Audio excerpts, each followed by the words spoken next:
Hello, welcome to my channel. Today we are going to read The Big Cheese.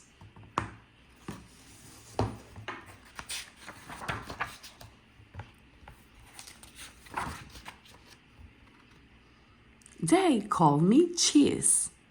The Big Cheese. Oh, say it with me, please. The Big Cheese. Ta-da!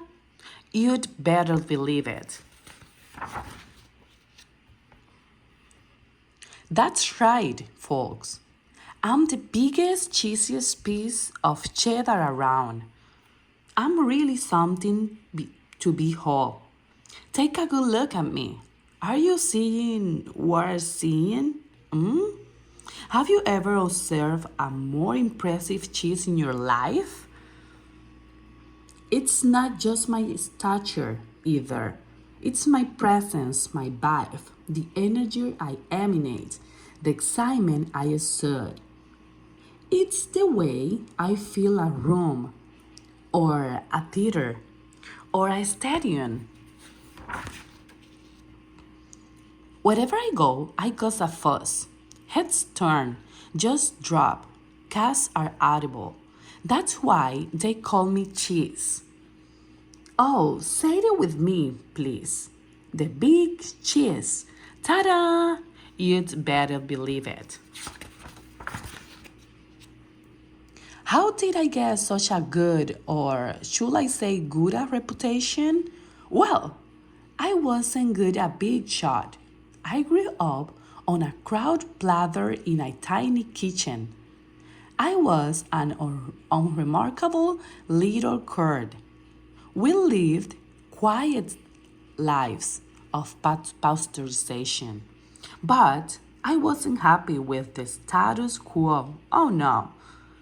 I want to make a big old name for myself. So I resolved to become a big cheese. I want the prize, the cheers, the spotlights, the attention, the ovation, the celebrations. I set to work, and before long, I was on a fast track to success. The dress to impress. I cheered the competition. I stole every show. And then I'd brag non-stop to anybody who'd listen. Hey, did you see me score that goal while I was literally yawning? What was the secret to my success? Well, I stuck to the things I was good at. That way, I couldn't possibly fail. Did it get a little boring never trying everything new? I suppose. But it didn't matter as long as everyone agreed that I was. Oh, say it with me, please. The Big Cheese. Ta-da! But then, one fateful day, I met Wade. He was new in town, and he seemed to be my exact opposite in every way. He was quiet. I was loud.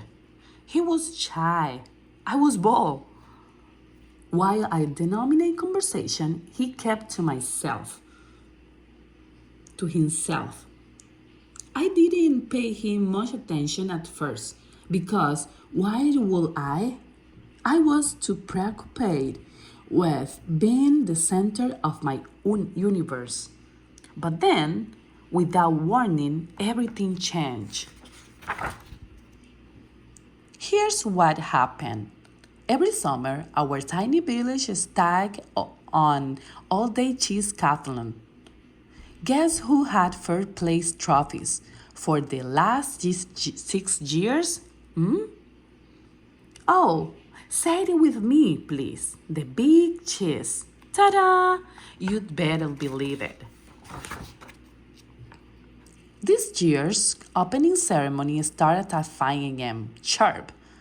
I was fully primed and prepared to prevail. First up was the food trays, and I zipped into the lead. Within seconds, there was someone on my heels. I could hear his breath. the pitter patter of his agile feet. It was wet.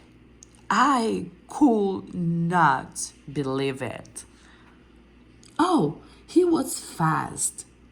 Not just fast, but skilled, disciplined. He paced himself.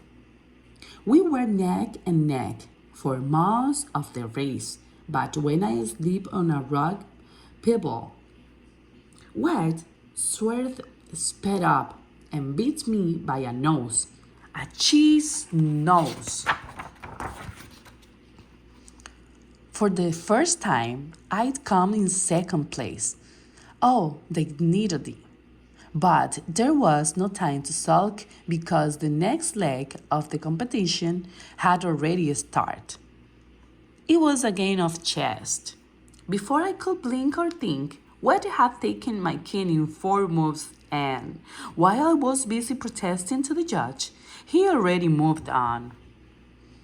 The following events were the burg of loss after humiliating loss, hat making, cheapering, breathed bothering. It turned out that Weg was quietly excellent at everything. Even when he won tough, he didn't gloat. He was so humble. It was odd. It was disconcerting. It was absolutely bluffing. Finally, I watched in dismay as Wade trounced me one last time. And that day came to bitter and bitter me at last. I went through every possible emotion. No, what? Until I finally stopped myself. And as I laid in the mug, I hear Antonder's voice making a dread announcement. First place goes to newcomer Wegman. The crowd roared its approval. What had just happened? It was honestly hard to fathom.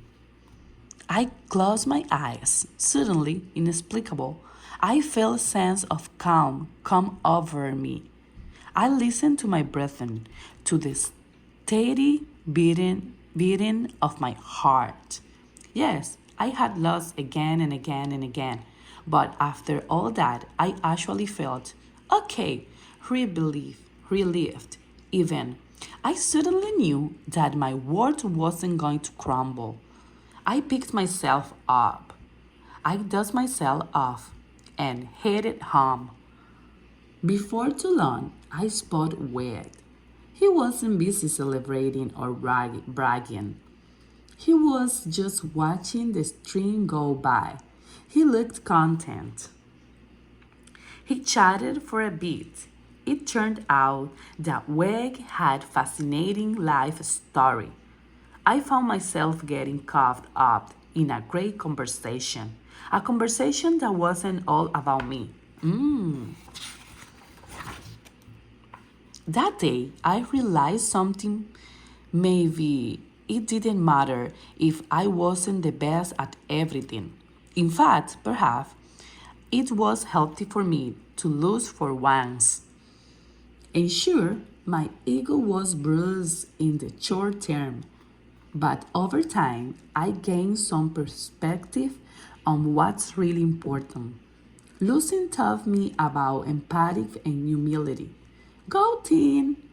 It showed me that I'd become so focused on winning that I was missing out on the joy of participating. And it helped me see that I can live with defeat. Even if I get a bit angry or frustrated at first. These days, I'm trying not to worry about whether I win or lose. I don't have to impress everyone all the time. I let others have the spotlight. And I've taken up some new hobbies just for me. Yes, I'm trying to be better, Will, or of cheddar. So now, when I brag about something, well, I mostly brag about my friends. Whoa! Did you see that? What a movie! Because it turns out that anyone from a crunch of gorgonzola to a flake of feta to an unassuming wag or bread can be. Oh, say it with me, please. The big cheese. Ta-da! Ta-da! Ta-da! Ta-da! You'd better believe it. The end. Thank you for watching my channel. If you like this book, subscribe and press the thumbs up.